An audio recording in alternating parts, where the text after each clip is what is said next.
What is up guys, Stu here, and this week arguably the most terrifying clown of them all has returned to our screens. And no, I'm not talking about Boris Johnson's week in Parliament, eh? Oh.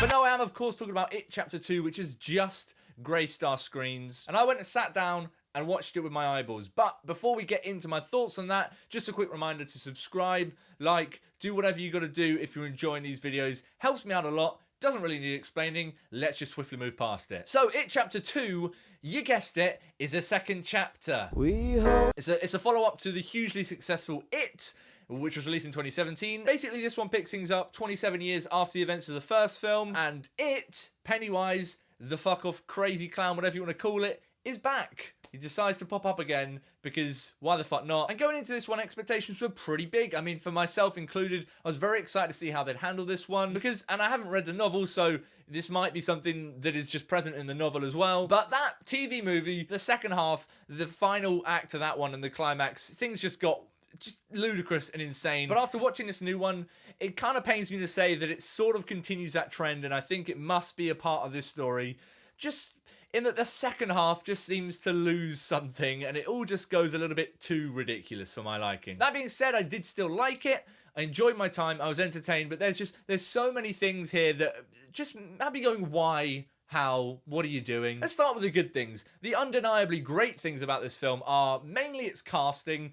No one's going to come out of this one and go, you know what sucked about that? The casting. Everyone looks like an older version of their younger character. That itself is quite creepy. I'm not 100% sure that there isn't something voodoo witch-like going on here. And on top of that, everyone in their roles is giving really, really solid performances. All of the sort of grown-up version of the Losers Club are great. Bill Hader, man, I love that guy so much. He seems to crush everything he does, but he absolutely steals pretty much every scene he's in this film. But also, you know, Jessica Chastain, James McAvoy, all the other grown-up losers are doing pretty solid work here. There's a few moments where they are hamming it up quite a lot, and it does start to feel a little bit over the top, but it works in the film, so those get a pass from me. We've got Andy Muschietti returning in the director's chair here, and after the success of the first one, it's clear that Warner Brothers and everyone behind this were just like, yeah, just let him do it.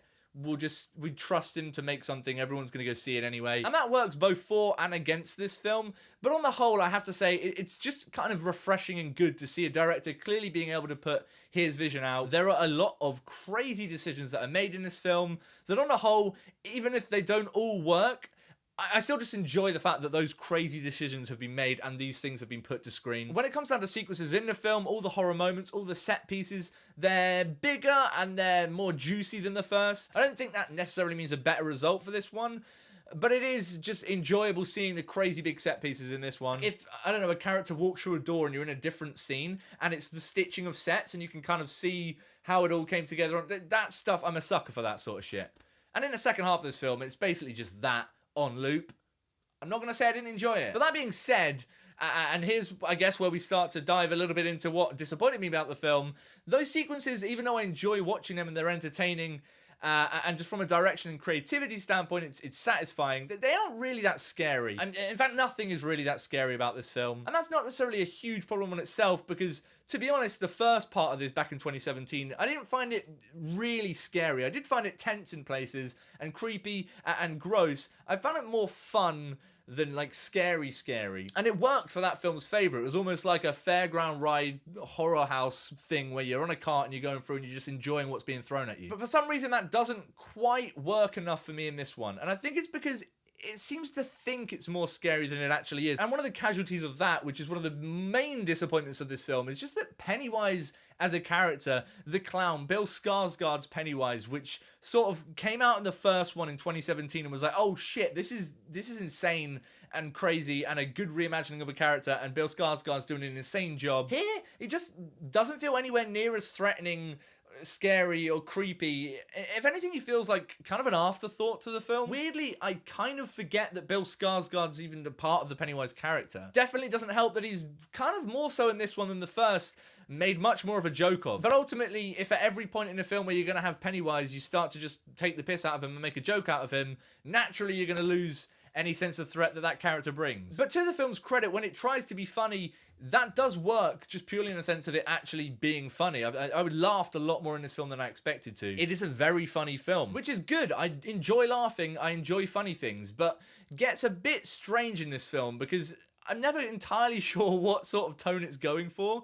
It verges on being like kind of fun and being kind of scary, intense, fun, or trying to be, and then also just becoming a straight up piss take parody. I don't quite know exactly what I'm supposed to be thinking here. Am I supposed to be finding all of this so ludicrous and funny? Because I kind of am. And if that is the point here, I guess it's done its job, but I'm not entirely sure why. Why are we doing that here? And some bits were, frankly, unintentionally hilarious. I mean, there's one scene, this isn't much of a spoiler, but James McAvoy is obviously a grown-up version of a kid. He goes back to the town he came from, fucked up shit happened, and he wants to warn another kid that he seems to sort of stumble into a lot that bad shit's happening, right? And there's a sequence where he's on the street and he's trying to warn this kid, but honestly, I mean, this motherfucker is shaking that kid so hard, and he's like, "You gotta get out of this fucking town!" Motherfucker has to have got whiplash or something. I don't know, but that kid is not okay anymore. I couldn't help but laugh. That's hilarious. That is hilarious. That kid just had the worst day. And some things just feel entirely pointless. Like, there is an entire plotline in this film with a character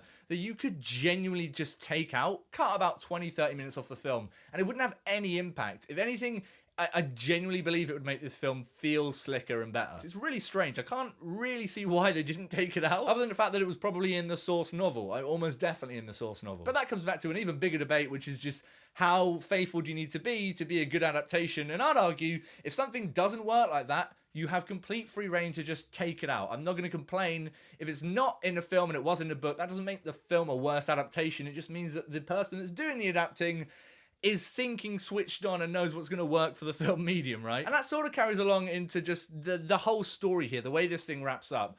There's so many things which I remember from the original It movies with Tim Curry way back when, in the 90s, I think. And I remember thinking, that's dumb and that's ridiculous, but I'll let it off because it's the 90s.